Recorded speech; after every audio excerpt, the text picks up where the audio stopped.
জীবনে এই প্রথমবার কলকাতা বই মেলায় এসে আমি দেখতে পাই মানুষজন তো এখানে আজকালের প্ল্যানিং বানিয়ে নিয়েছে, কিন্তু পরশুর প্ল্যানিং এখনো বানাতে পারেনি। কলকাতা বই মেলা একটি ইন্টারন্যাশনাল বুক ফেয়ার হলেও এখানে ন্যাশনাল মানুষজনই দেখতে পাওয়া যাচ্ছিল বেশি। বই মেলার ভিতরে ঢুকে আমি জানতে পারি আপনারা এখানে বই পড়ে যদি উচ্চশিক্ষার প্রতি আকৃষ্ট হন তাহলে আপনাদের জন্য এখানে ইউনিভার্সিটিরও ব্যবস্থা করা রয়েছে। মানুষের জীবনে সুখ আর আনন্দের এখন এতটাই অভাব যে আনন্দও এখন দোকান থেকে কিনতে পাওয়া যায়, যেটির একটি স্টল আপনারা বই মেলাতেও পাবেন। বই মেলাতে আমি একাই গিয়েছিলাম, ফ্যামিলি নিয়ে যাইনি বলে ফ্যামিলি বুক শপে আমি আর ঢুকলাম না।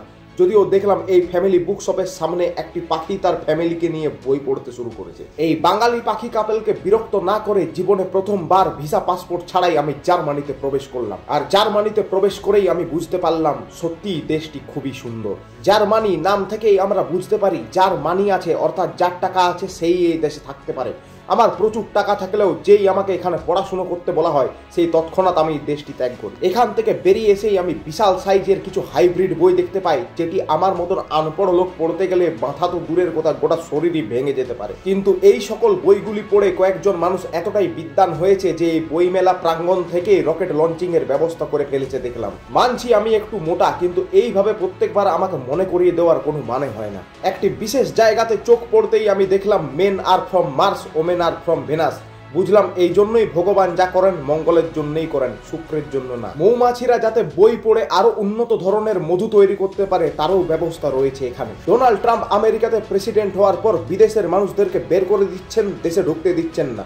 কিন্তু এখানে সিস্টেমটা দেখলাম একটু আলাদা। এখানে এন্ট্রি গেটটাই ওপেন করা ছিল, এক্সিট গেটটাই বরং বন্ধ ছিল। আমি বুঝলাম এই স্পেশাল ট্রিটমেন্টটা শুধুমাত্র আমার জন্য। একসময় কলকাতাকে রাজধানী বানিয়ে পুরো ভারতকে শাসন করার পর ব্রিটিশরা যে এখনো কলকাতার মোহ ত্যাগ করতে পারেনি সেটা এখানে এসেই বুঝলাম। ফ্রান্সে এসে আমি বইয়ের দিকে খুব একটা ঝোঁক দেখাইনি, কারণ ফ্রেঞ্চ আমার একটা জিনিসই ভাল লাগে, ফ্রাইজ। অন্য কিছু ভাবতে যাবেন না। আবার স্পেনে পৌঁছে দেখি তারা আমাকে ডাকছে, বলে হোলা।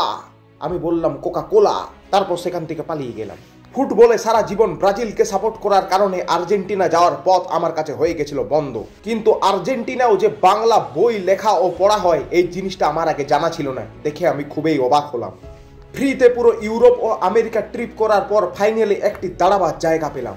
একটু গরম লাগছিল বলে একটি ফ্যানের সামনে এসে দাঁড়িয়ে পড়ি, যদিও সেটার থেকেও গরম হাওয়াই বেরোচ্ছে। কেক অন ইওর মাইন্ড লেখা থাকলেও কেকটি যে মাথার উপরে চাপিয়ে দেওয়া হয়েছিল সেটি অ্যাড কোম্পানি বুঝতে পারেনি।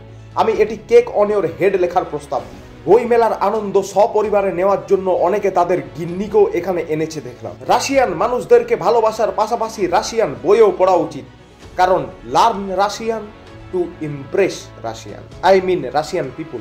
রাম শব্দটি কেন উল্টো করে লেখা ছিল এটি আমার মাথায় ঢুকলো না, কিন্তু রাম উল্টো করে লেখা থাকলো রাবণ একদম সোজা বাংলায় স্পষ্ট লেখা ছিল। আর যেখানে রাবণ থাকবে সেখানে লঙ্কা থাকবে না তা কি করে হয়? পশ্চিম বাংলার সব থেকে দামি লঙ্কা স্টলও এখানেই দেখতে পেলাম। বই মেলার পার্শ্ববর্তী একটি ঝিলে উপরে জল উঠতে থাকায় আমি আশেপাশের লোকদেরকে ডেকে বলি, পাইপ তো এখানে ফেটে গেছে মনে হচ্ছে, এরা ব্যবস্থা নিচ্ছে না কেন? আমাকে তারা বোকা সম্বোধন করে বোঝায় ওটা একটা ফোয়ারা। মানুষ মাটির টানে আসে, কিন্তু আমার মাটি যে আমার টানে বই মেলা অবধি চলে এসেছে দেখে খুব ভালো লাগলো।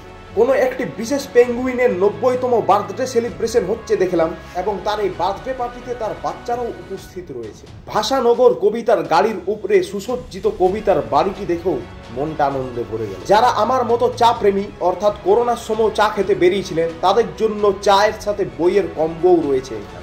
খেতে গিয়ে চিলি চিকেনের মধ্যে ফুলকপি কি করে এলো এটা জিজ্ঞেস করায় দোকানদার আমাকে বলল, আরে মশাই 19-20-এরই তো ফারাক, ওটা চিকেনই প্রায়। এরপর চিকেনের লেগ পিস ট্রাই করতে গিয়ে এত শক্ত চিকেনের লেগ দেখে আমি বুঝতে পারলাম এই চিকেনটি জিম করতে। শেষ পর্যন্ত বইদেরকে স্বাধীন করার পরিকল্পনা নিয়ে ও দুটি বইকে স্বাধীন করে এই আনন্দ আসর ছেড়ে বৈতরণী পার হয়ে আমি বাড়ির দিকে রওনা দিলাম।